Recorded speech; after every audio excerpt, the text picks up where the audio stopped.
اس سے نہ تو صرف ہماری معیشت کی اور ہماری توانائی کی اندر جو اس وقت معاملات بد انتظامی کا شکار ہیں ان کی عکاسی ہوئے گی، بلکہ جو اس وقت ایک جھوٹ پر مبنی بیانیہ اپوزیشن کے دوران بنایا گیا جب تحریک انصاف کی حکومت تھی وہ بھی واضح ہو جائے گا، اور جو موجودہ حکومت مسلط شدہ حکومت جھوٹ بول رہی ہے وہ بھی واضح ہو جائے گا۔ 1 جنوری 2022 چند ماہ پہلے وزیر اعظم عمران خان صاحب نے 4 روپے پیٹرول اور ڈیزل کی قیمت میں اضافہ کیا، اور شہباز شریف اور بلاول بھٹو نے وزیر اعظم سے استعفیٰ طلب کیا۔ یہ چند ماہ پہلے کی بات ہے۔ آج ایک ہفتے کے اندر 60 روپے قیمت میں اضافہ کیا گیا، تو اب استعفیٰ تو نہیں، اگر 4 روپے پہ استعفیٰ تھا تو 60 روپے پہ تو پھر کچھ اور بنتا ہے، اور وہ انشاءاللہ تعالیٰ آنے والے دنوں میں آپ دیکھیں گے کہ کس طریقے سے یہ حکومت رخصت ہوتی ہے۔ اس کے بعد میں آپ کو یہ بتانا چاہتا ہوں کہ تقریباً 15 مارچ کے ارد گرد 10 سے 15 مارچ کے ارد گرد ایک میننگ فل ڈسکاؤنٹ جو ہے وہ آفر ہونا شروع ہوا فارملی انٹرنیشنل مارکیٹس کو روس کی جانب سے، اور ہم نے ان سے بات چیت شروع کر دی، اور ماسکو میں جو سفیر ہیں جو اب بھی وہاں پہ موجود ہیں ان کو اس کا ذمہ بھی دیا گیا، اور باقاعدہ طور پہ فارملی اپروچ کیا گیا منسٹری آف انرجی کو، منسٹر آف انرجی کو روس کے۔ 2 مرتبہ وزیر اعظم عمران خان نے 20 مارچ سے 30 مارچ کے درمیان 2 مرتبہ اس ایشو پہ میٹنگز چیئر کی۔ پی ایس او نے 2 مرتبہ ان کو ٹرانزیکشن سٹرکچر پرپوز کیا، پیٹرولیم ڈویژن نے ان کو اس کی تمام تفصیلات سے آگاہ کیا، اور 28 یا 29 مارچ کو میرے فون میں وہ ہے تفصیلات، مجھے میسج آیا ہمارے سفیر کا روس سے کہ وہ ان رائٹنگ، بات چیت تو ہماری چل رہی ہے لیکن وہ چاہ رہے ہیں کہ ان رائٹنگ بھی آپ کی طرف سے خط آ جائے اور اس میں لکھا جائے کہ کب آپ خریدنا چاہتے ہیں۔ تو اس کے اگلے دن 1 دن کے وقفے کے بغیر ہم نے ان کو وہ خط پہنچایا فارن آفس کے ذریعے، اور وہاں پہ جو ہمارے سفیر ہیں انہوں نے اس کو کنفرم بھی کیا، اور اس کے اندر، اس خط کے اندر میں نے واضح لکھا کہ اپریل کے مہینے میں ہم پہلی کنسائنمنٹس جو ہیں وہ خریدنا شروع کر دیں گے۔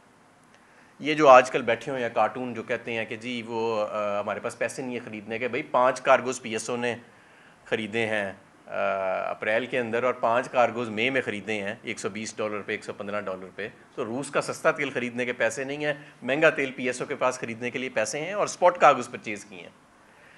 تو سب سے پہلے تو یہ کہ 1 دن کے وقفے کے بغیر جب روس نے ہم سے وہ لیٹر مانگا تو ہم نے دیا۔ اب اس بات کو 2 ماہ ہونے والے ہیں، 55 دن گزر چکے ہیں، اور 55 دن کے بعد ہمارے مشیر خزانہ مفتاح اسماعیل صاحب فرماتے ہیں کہ اگر روس پہ کوئی سینکشنز نہیں ہوئیں گی تو ہم لے لیں گے۔ اور بھائی 55 دن گزر گئے ہیں، تمہیں یہی نہیں پتہ ابھی تک آپ کو کہ کوئی سینکشنز نہیں ہیں روس کے اوپر۔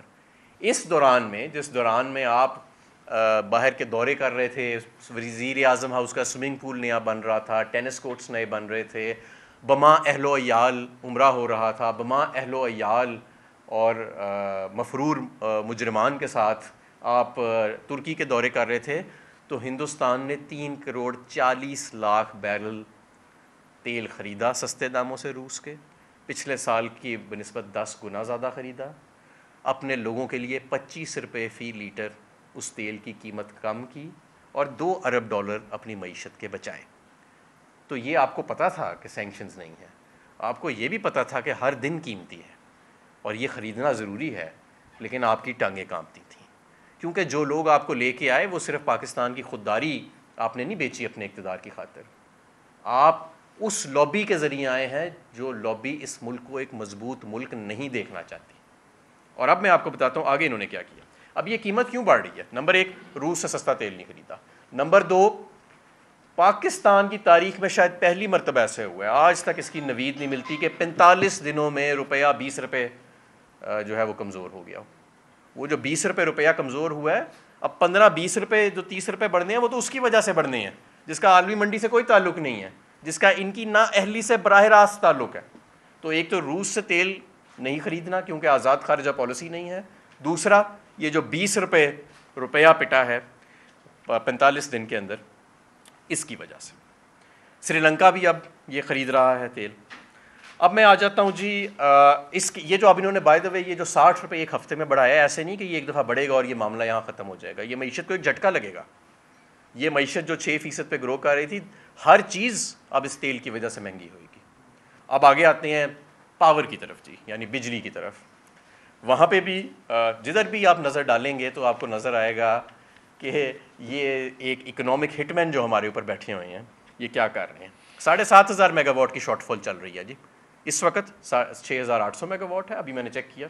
ویسے 7,500 میگا واٹ ہو جاتی ہے جب پیک ٹائم جاتا ہے. ابھی یہاں آنے سے پہلے مجھے فون آیا کہ پورے پاکستان میں اسٹیل کی صنعت کو بند کر دیا گیا ہے، اس کی بجلی کاٹ دی گئی ہے کیونکہ بجلی ہے نہیں دینے کے لیے. سی پیک کے پاور پلانٹس جو ہمارے ٹائم پہ اگر چند دن کے لیے بھی کسی ٹیکنیکل خرابی کی وجہ سے وہ آدھی کیپیسٹی پہ آتے تھے تو میں خود چائنیز سفیر سے بات کرتا تھا اور انہیں میں کہتا تھا کہ اس کو واپس اوپر لے کے آؤ. وہ پچھلے 2 ہفتے سے 25% کیپیسٹی پہ چل رہے ہیں. کیوں؟ ہم تو ہمیشہ جتنا فیول سپلائی جو پاور پلانٹس کو پیمنٹ ہوتی ہے اس کے 2 حصے ہوتے ہیں. ایک فیول سپلائی کے لیے یعنی وہ جو کوئلہ خریدتے ہیں اس کو کور کرتا ہے، اور دوسرا ان کے پروفٹ کو اور دوسری چیزوں کو. کوئلے کے لیے کبھی ہم نے ڈیلے نہیں کی ہے ان کی پیمنٹ، آج تک ڈیلے نہیں ہوئی. مجھے اطلاع ملی ہے کہ خود کہا گیا سی پیک کے پاور پلانٹس کو کہ بھائی ہم نے امپورٹڈ ایندھن پہ LNG کے اور امپورٹڈ کوئلے کے پلانٹ تو لگا دیے ہیں، لیکن اب اگر انہیں ہم چلائیں گے تو یہ تو 8 روپے قیمت بڑھا رہے ہیں، ابھی ہم پھر 16 روپے قیمت بڑھانی پڑے گی. تو 25% پہ سی پیک کے پلانٹ چل رہے ہیں اور فرنس آئل کے پلانٹ لال پیر، پاک جن اور ہب کو بند پڑے ہیں. تو ظاہر ہے لوڈ شیڈنگ تو پھر ہوئے گی، اور لوڈ شیڈنگ جب ہوتی ہے تو عوام کو تو جو تکلیف ہوتی ہے اس گرمی کے موسم میں، لیکن اس کے علاوہ معیشت کو بڑا نقصان پہنچتا ہے. اربوں ڈالر کا معیشت کو نقصان پہنچتا ہے ہر ماہ، ہر ہفتے. اربوں روپے کا ہر گھنٹے نقصان پہنچتا ہے، کیونکہ آپ کے کمرشل سینٹرز کے اندر بکری ختم ہو جاتی ہے. آپ کے کاروباری مراکز جو ہیں وہ بالکل سٹینڈ سٹل پہ آ جاتے ہیں. ایسے نہیں ہے کہ اسے کوئی پیسے بچتے ہیں لوڈ شیڈنگ کرنے سے.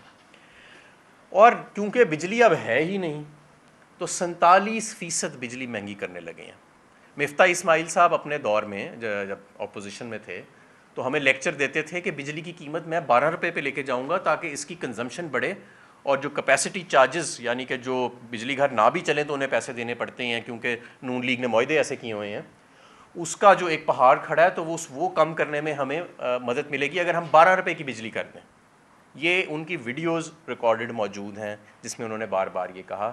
اب خود ہی اعلان کر رہے ہیں کہ بجلی جو ہے وہ 16 روپے سے 16.5 روپے سے 24.5 روپے کے قریب جو ہے وہ لے جانی پڑے گی. اور اس سے جو مہنگائی کا طوفان آئے گا، بے روزگاری کا طوفان آئے گا، اس کی کوئی پہلے ہمیں مثال نہیں ملتی. 10 گھنٹے لاہور میں بجلی جا رہی ہے روزانہ، 13 گھنٹے کراچی میں بجلی جا رہی ہے، دیہاتوں میں 17 گھنٹے بجلی جا رہی ہے، یعنی کہ صرف 7 گھنٹے بجلی پورے دن میں آتی ہے. اس سارے کے ساتھ ساتھ آپ یہ دیکھیں کہ یہ تو انہوں نے کیا ہے تیل کے ساتھ، اور یہ انہوں نے کیا ہے بجلی کے ساتھ. معیشت جس کو جب ہم آئے تھے 2018 میں تو معیشت کی تحریک انصاف کے آنے کے کچھ ماہ بعد، 6 ماہ کے سال بعد، عالمی اداروں نے معیشت کی ریٹنگ کو نیگیٹو سے سٹیبل پہ اپ گریڈ کیا تھا. اب واپس نون لیگ جب آئی ہے تو وہ واپس اس کو انہوں نے گزشتہ روز نیگیٹو کر دیا. اور یہ جو کر رہے ہیں کہ 60 روپے یہ تیل بڑھایا ہے، 47% بجلی کے نرخ بڑھانے ہیں، اس سے معیشت میں مزید تباہی آئے گی. معیشت میں جس طرح آج صنعت انہوں نے بند کر دی، پورے پاکستان کی صنعت جو ہے وہ بڑے درجے کی بند کر رہے ہیں بجلی کی وجہ سے، اس سے جو ہمیں ملے گا، جو ہم معاشی ترقی کا سفر 6% پہ کر رہے تھے، جو اس کو نقصان پہنچے گا، اس کی بھی کوئی مثال نہیں ملتی. تو میں سمجھتا ہوں کہ یہ تو صرف مسئلہ پاکستان کی خودداری تک نہیں اب رہ گیا. خودداری تو یہ بیچ دی انہوں نے اپنے اقتدار کی خاطر. یہ تو پاکستان کی جو پرواز تھی عمران خان کے دور میں، یہ تو اس کے پر کاٹنے کے لیے آئے ہیں کہ پاکستان ہمارے دور میں وینٹیلیٹر پہ نہیں تھا، پر اپنے دور میں یہ پوری کوشش کر رہے ہیں کہ وینٹیلیٹر پہ چھوڑ کے جائیں یہ. لیکن انشاءاللہ ایسے ہونے نہیں دیں گے ہم. لوگوں کو اب ان کا صاف چہرہ نظر آ گیا. یار کم از کم جو پہلے اپوزیشن میں باتیں کرتے تھے، جب 4 روپے قیمت بڑھتی تھی تیل کی تب استعفیٰ مانگتے تھے عمران خان صاحب سے، وہ کم از کم اسی پہ معافی مانگ لو. 60 روپے بڑھا دیا ہے تیل. چلو یا اب جھوٹ بول رہے ہو یا تب جھوٹ بول رہے تھے. بتاؤ کہ اپوزیشن میں جتنا بیانیہ چلایا تھا مہنگائی کا وہ سب کا سب جھوٹ تھا. بتاؤ کہ یہ جو سارا کہتے تھے نااہل ہے، یہ ہے، وہ سب جھوٹ تھا. یا اب جھوٹ بول رہے ہو یا تب جھوٹ بول رہے تھے. کبھی تو جھوٹ بول رہے تھے، دونوں مرتبہ جھوٹ بول رہے ہیں. آج اپنی نااہلی کو چھپانے کے لیے جھوٹ بول رہے ہیں، پہلے اپوزیشن میں جھوٹ بولتے تھے.